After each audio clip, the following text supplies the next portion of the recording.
মালদা জেলা স্কুলে এসআইআর শুনানি কেন্দ্রে দুপক্ষের হাতাহাতি, আহত বৃদ্ধা সহ একাধিক। ইংরেজবাজার শহরের মালদা জেলা স্কুলকে কেন্দ্র করে এসআইআর শুনানির দিন সোমবার দুপুরে চরম উত্তেজনা ছড়িয়ে পড়ে। লাইনে দাঁড়ানো নিয়ে দুপক্ষের মধ্যে পুলিশের সামনেই হাতাহাতি এবং মারামারির ঘটনা ঘটে। হামলায় বাদ যায়নি মহিলারাও। পুলিশের হস্তক্ষেপে পরে পরিস্থিতি নিয়ন্ত্রণে আসে। ঘটনাস্থলে বিশাল পুলিশ বাহিনী মোতায়েন ছিল।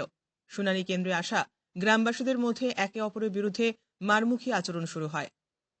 মৌখিক অভিযোগ জানানো হলেও প্রয়োজনীয় ব্যবস্থা নেওয়া হয়নি বলে অভিযোগ ওঠে। হামলায় আক্রান্ত হয়েছেন ইংরেজবাজার ব্লকের যদুপুর এক গ্রাম পঞ্চায়েতের কংগ্রেস দলের নির্বাচিত সদস্য আসিফ ইকবাল। পাল্টা অভিযোগ, ওই কংগ্রেস সদস্যের দলবলের হামলায় আহত হয়েছেন সংশ্লিষ্ট ব্লকের নরহাট্টা গ্রাম পঞ্চায়েতের বুধিয়া এলাকার একদল ভোটার, যারা শুনানি কেন্দ্রে এসেছিলেন। দুপক্ষের সংঘর্ষের মাঝে পড়ে গুরুতর আহত হয়েছেন এক বৃদ্ধা। তার নাম রিনা বিবি, বাড়ি ইংরেজবাজারের যদুপুর এলাকায়।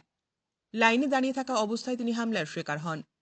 এসআইআর শুনানি নিয়ে মালদা জেলায় ইতিমধ্যেই হয়রানি, দীর্ঘ লাইন এবং ভোটারদের অসুবিধের অভিযোগ উঠেছে বারংবার।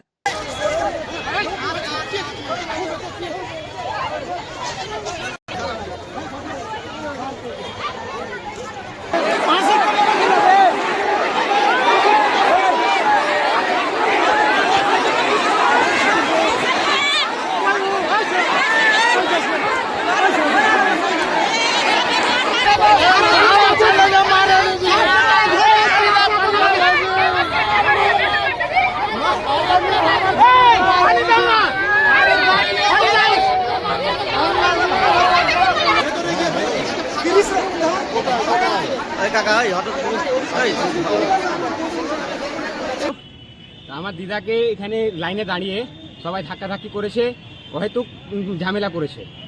এখানকার লোক না, বুধিয়ার লোক ছিল, যদুপুরের লোক ছিল, সব জায়গার লোক একত্রিত হয়ে তেনাকে অসুস্থ করা হয়েছে। এইভাবে কি নাম এনার? ওনার নাম রিনা বিবি। বাড়ি কোথায়? বাড়ি যদুপুর। বয়স কত হবে? বয়স 60+। এখন কোথায় নিয়ে যাওয়া হলো? এখন মালদা মেডিকেল কলেজ হাসপাতাল। আমাদের যদুপুর ওয়ানের জোহরপুর বুথ 252 নম্বর বুথ, তার নোটিশের হিয়ারিং চলছে। এখানে এমন একটা গণ্ডগোল হয়েছে তা না, এখানে প্রশাসন কোনো ব্যবস্থা নেই, লাইন মেনটেন নেই।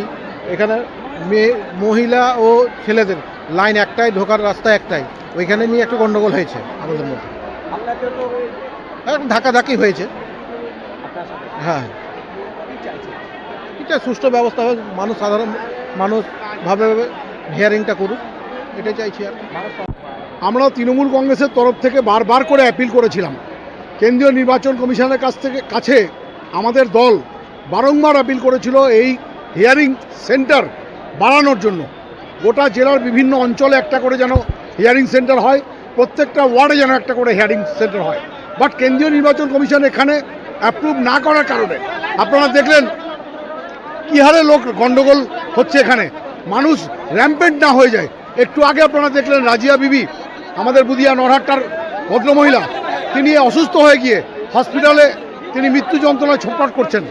এইভাবে কেন্দ্রীয় নির্বাচন কমিশন এবং সাম্প্রদায়িক শক্তি বিজেপি কিভাবে মানুষকে অত্যাচার করছে, এসআইআরের নাম করে ভোটার লিস্ট থেকে ভোট কাটার জন্য, চক্রান্ত করার জন্য এইভাবে মানুষকে হয়রানি করছে। এর বিরুদ্ধে আমাদের লড়াই থাকবে। 26-এর নির্বাচনে সারা বাংলার মানুষ, সমস্ত ধর্ম বর্ণের মানুষ ঐক্যবদ্ধ হয়ে এই সাম্প্রদায়িক বিজেপিকে বাংলা থেকে উৎখাত করবে।